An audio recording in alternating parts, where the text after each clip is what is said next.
Welcome back to the TwinSpires Jury. I'm Ashley Anderson here with James Scully and Darin Zoccali to talk our best bets and fades of the week at tracks all over the country. Last week we had 4 Derby prep races. This week we have just 1 at Tampa Bay Downs and 2 Oaks prep races as well. And let's jump right in because we have a lot to cover. So Darin, I'll start off with you. What's your best bet of the week? Well, there's Derby prep races and there's good stakes. So, count on me to just go to a good old-fashioned maiden special weight at Gulfstream Park. Race number 6. I love these two-turn maiden races for the young horses. Number 1, Captain Bob's B29. That's a mouthful for my good friend Pete Aiello. Todd Pletcher trainee, son of Air Force Blue. They tried to get this horse over the turf upon debut. Race was taken off the turf up at Saratoga in August. Didn't run badly that day. Split the field of 8. If you go back and you watch the start of the race, he really had a tough time. He came out of the gate sideways. He brushed the gate, and I thought he finished with some pretty good interest that day. He's been gelded since then. He's going to come back with the addition of Lasix, a couple of bullet workouts under his belt as well. Irad Ortiz comes right back to ride once again. This horse was a bargain. You don't see too many Todd Pletcher trainees that cost $7,000 as a weanling, which was exactly what this horse was purchased for at the Keeneland November sale. But the Dam was a stakes winner. She's produced a turf winner. She produced 2 winners from 4 starters. And I think he caught a field here that fits well in. So Captain Bob's B29, 9-2 on the morning line, Ashley. Yeah, I could see that. And you're right. That Dam was good on turf. She won the grade 2 honeymoon and placed in the Del Mar Oaks and the American Oaks. So Well Money was a very good turf runner herself. And that's a really good female family. Captain Bob's 29 is a half brother to the Dam of Will Secret, who ran 3rd in the 2021 Kentucky Oaks and is a graded winner. So lots of stakes winners in that family. My best bet is going to come at Tampa Bay Downs. Number 3, Patriot Act in the Sam F. Davis is my best bet. And by constitution, this speedy colt was an all or nothing type from the gate in his first few starts. First 2 times out, went right to the lead and just refused to rate whatsoever, just a little bit of a head case. But I thought he really turned a corner in his last start, his 4th career outing for Michael Campbell last time in the 6 furlong inaugural stakes.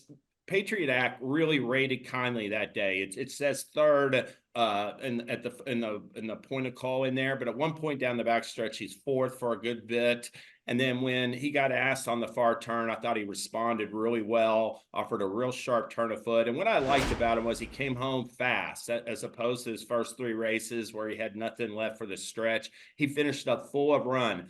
By constitution, Patriot Act is out of a Dam who won the grade 2 Fairgrounds Oaks at 1 1/16 early in her 3-year-old season. I think he'll take to the 1 1/16 distance. Mystical Plans his Dam. And I think he's also going to get a good trip in a field that doesn't have a lot of pace. He's going to be up close, sitting there, biding his time.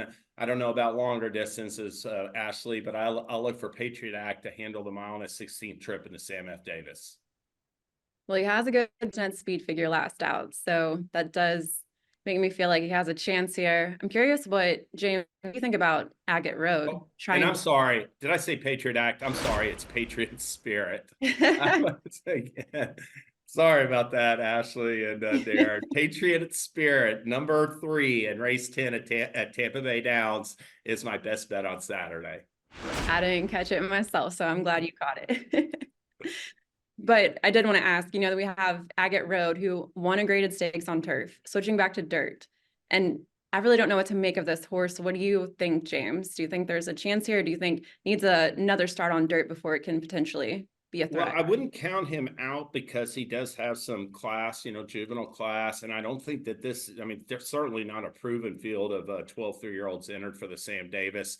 But it wasn't the game plan at all along. Agate Road got substituted to the Sam F. Davis when Locke came down with a fever last weekend. That's a colt I'll look to fade in the race. The morning line favorite, Change of Command, is a 3-year-old making his stakes debut for Shug McGahee, and he could be okay, but I wasn't real keen on his last race. So I do think the race is a little bit wide open.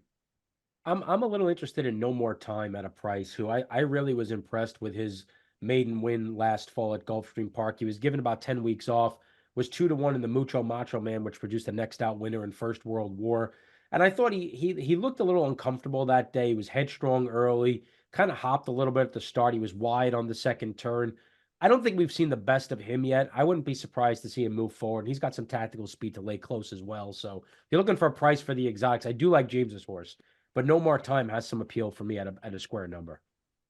Yeah, he caught my eye as well. And I do kind of like change of command here, 3-1, but adding blinkers for the first time. But I agree with you, James. This is a wide open race. And this is why I didn't pick it for my best bet, because I don't feel like I have a strong feeling on any one horse necessarily.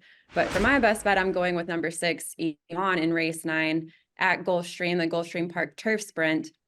This is a Pioneer of the Nile son making 6-year-old debut for Joe Orsino, and he's making a second start off the layoff after finishing third by 1 1/4 lengths in the Janus Stakes at Gulfstream on New Year's Eve.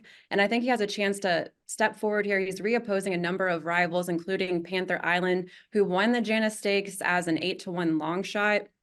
Looking at the pace setup here, there's a ton of early speed, and Amon is the only late runner in the field, so I think he has a chance to rally late and get up to win this time. He's picking up rider Javier Castellano, and his last 2 workouts were bullets. He ran 4 furlongs in 47 seconds, and then back on January 21st, he breezed 4 furlongs in 45 seconds. So I like those numbers there. He also has 5 wins at Gulfstream, and he's 2 for 4 at the distance. So I'm going to take a shot. It's 9-2 on the morning line, so I'm going with Amon in this race. Going with the hot bar, Joe Orsino upset fierceness last Saturday with Hades. So Joe Orsino, see if he could stay hot. You got plenty of speed to set it up for sure, too, Ashley. Yeah. I definitely agree with your assessment of that. He'll be the one rolling past him late. And a very vulnerable morning line favorite, I think, as well. So, yeah, we'll see what happens. All right, well, let's talk about the horses we're fading at a short price. James, who do you have? At Oaklawn Park in race number 9 on Saturday, Tapatio Leo is my best, is my best fade of the weekend. This is a California bred gelding that is exiting a non-winners of one other than open allowance at Los Alamitos in December. And if you watch the replay of that race, folks, I mean, he's up by 5+ lengths in upper stretch and starts weaving out in the late and just needed the wire to save him to hold on that day. He's stepping up to face much more tested, deeper feel. Lots of these rivals have stakes experience. He's been running against like entry level, like Calbred and last time Open Company for the first time. And there's just plenty of speed. I mean, he's an all or nothing type. It really has to get a clear lead in the early going to really run his best race. And when you get Golden Hornet, Sky and Sand, and Top Gunner in this field on Saturday, I just see a really hot pace that's going to set it up for a stalker or a late runner, and I'm willing to fade the morning line favorite in race 9 at Oaklawn. Yeah, I agree with you. I like Sky and Sand at 10-1, and then Golden Hornet probably my top pick at 9-2 in that race as well. So he's got a little ability to sit close, but he won't let him get too far from him. Golden Hornet. Well, who do you have, Darin? Yeah, I'm going to stick with the maiden special weight theme at the Fairgrounds race number 4. Fillies and mares, they're going to be going 5.5 this on Saturday on the turf course. Candy Bar is the 5-2 morning line favorite. She's a dead play against for me. Last time out, she had a good trip down to the inside. Really didn't see much of an excuse. Made a bit up the inside and was just kind of even in the stretch. She just finds ways to lose races. I mean, 3 starts back, she was in a situation similar where she got beat ahead. And at a short price here, with 5 lifetime starts, she just looks like a filly that's worth trying to beat. You have a couple of horses in here that are light on experience. Riley Jean from the inside could certainly move forward. The horse that I really like is actually Fiesta Besta. One of my favorite angles in racing is speed fade, and that's what you have with Fiesta Besta. Last time out, 2 starts back, she showed some renewed interest early on, didn't make the lead and folded up pretty quick. Then her next start on January the 13th, she made the lead. I know she got tired, but this is a pattern of a filly that's figuring it out, getting better with each and every start. Catches a feel with some questions here. So for me, Fiesta Besta is a good play, and a good play against is Candy Bar. We've got fun names: Fiesta Besta, Tapatio Leo. I like it. Yeah, definitely. Darin makes a good point. I mean, those types are always tough to trust. You're running second or third, and two, three, 4 starts in a row, and her last two races is short odds. So I like trying to beat those kind of horses. And I'm going to fade number 6, Hate, at 5-2 in race 8 at Oaklawn, a 6 furlong allowance. This is a super saver filly who was second last out in her first start since transferring to Rodolphe Brousset's barn. She was beaten by 4 3/4 lengths in a 6 furlong allowance at Oaklawn, and she has won once at today's distance in 5 tries, which was back in February when she broke her maiden, February 2023. She's posted a pair of 84 Brisnet speed figures in her last 2, and it's about 10 points lower than the par winning figure for today's race conditions. She's 1 for 7 lifetime, has a tendency to settle for second, and every other horse in this field has at least 2 wins to their resume. Brissette's also 0 for 9 this meet, so I'm going to fade this horse at 5-2. I like the second choice on the morning line a little bit better, and I think Always Angels could be a threat too, third off the layoff for John Ortiz. Yeah, she's she's 1 for 5 at Oaklawn Park. I'm not really sure that that's her best distance. She is is she a Virginia bred? Is that right? Yeah, Virginia bred, yep. You guys know who the most famous Virginia bred of all time in thoroughbred racing history is, right? That would be Secretariat. That would be Secretariat. Okay. So that did catch my eye. But like you said, Ashley, a lot of things to fade with Peyton. Some good trivia right there. All right, before we move on to what else we're watching for this weekend, Darin, what promos do we have at TwinSpires? Yep, always good menu of selections for the players. The $10 winter money back offer continues this coming weekend, Thursday, Friday, Saturday, and Sunday. No surprise that Saturday features the Sam F. Davis Stakes at Tampa Bay, so we're going to give you a money back option there. There's also races all weekend long, so be sure to go to the offers page, click on the link, and see which races we've selected for you to be eligible for the winter money back. We've got some other good stuff. Turfway Park, hit it and split it on Fridays, the late pick 5. $2,500 every Friday at Turfway Park. So if you hit the late pick 5 and you're opted in, you don't just get the prize of the pick 5, but we're going to give you another $2,500, or you share in the $2,500 with the other successful winners. And we're going to do the same thing for the fairgrounds on Saturday. $2,000 late pick 5, hit it and split it there as well. Same concept. You opt in, you hit the pick 5, not just the pick 5. You're going to share another $2,000. It's a bunch of other stuff up there as well. So be sure to go to the offers page and opt in. All right, and we'll stick with you, Darin. What else are you watching for this weekend? Yeah, there's a really cool stake race at Turfway Park, the Valdale Stakes, going 6.5 furlongs over their all-weather surface. Curious to see how good this Nicest Pie is for Kelsey Danner, because she was an emphatic winner in Allowance Company last time out in a race that came back pretty quick. And it's possible that she's just a synthetic freak, because she had a 1 start at Colonial, didn't go well, came back off about a 4-month layoff, 5-month layoff, in fact, and has run 2 races that were just really, really good. The most recent one was sensational. She's graduating from a non-winners of one other than. She's going to tackle Stakes Company for the first time in her career, which is certainly interesting. And there's a couple of other proven runners over the synthetic, including a John Ennis trainee in Indian Ink, who's stepping up out of a starter allowance. Ennis has been winning everything there, left and right with Axel Concepcion. But kind of curious to see if this could be the next filly that comes out of Turfway Park. Idiomatic did that last year, ended up moving on and winning the Breeders' Cup Distaff. We'll see if Nicest Pie could kind of launch her career here with a good start in the Valdale Stakes. Yeah, and even Botanical. She was running at Turfway last year. Looks like she's set for a good year. Also, you're right. That race has produced some nice 3-year-old fillies. I'm excited to see Saturday night. My what else is going to come out west? California-based fillies have made little impact in the last 6 runnings of the Kentucky Oaks, but there's one running in the 1 mile Las Virgenes on Saturday. Number 4, Copian, who will be making her 2-turn debut in that race, and I'm excited to see her do it. Now, Copian has won her first 2 races at sprints by combined 9.5 lengths. But by Omaha Beach, she's a half-sister to a bunch of successful routers, including Amy's Gizmos, champion 3-year-old male in Canada.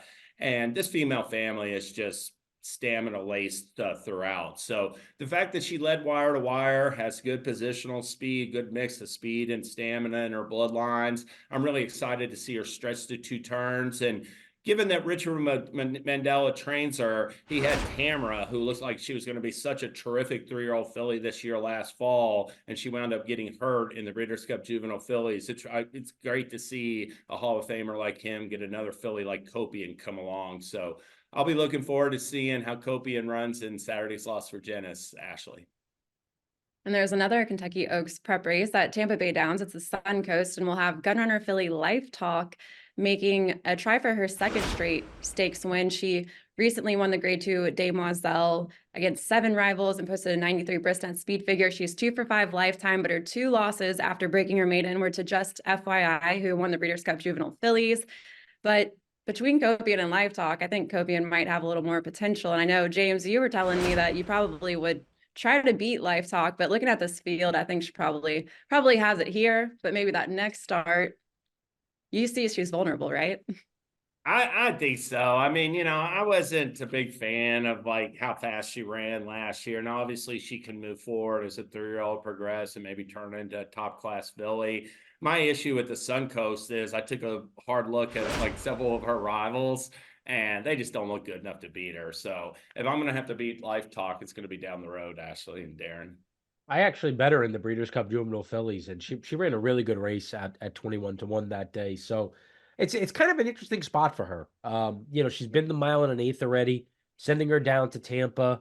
I mean, obviously Pletcher and Rapoli have a slew of horses. They got to figure out a way to keep them apart until they reach the major races. But kind of an interesting spot for her, cutting back to the 1.140. But yeah, this race came up pretty soft. I guess it comes down to how easy it is. Who looked really good winning the cash run stakes by 5 lengths at Gulfstream. So, you know, if she could build on that, maybe she's a threat. But I think Life Talk is a nice filly going forward who's going to make some noise in the division. Yeah, Power Squeeze is the only other runner that's won a stakes race. Most of them are coming off maiden wins. So it is a very light field. And I think we'll probably see Life Talk potentially go gate to wire here, win by several lengths. But if she doesn't, then maybe we have to write her off. I mean, we saw a lot of upsets last week, so can't count anything out. We did. Fierceness is giving me unbridled song vibes. That's the line that I drew. A very talented horse who's quirky and just sometimes just does not put it all together on the racetrack.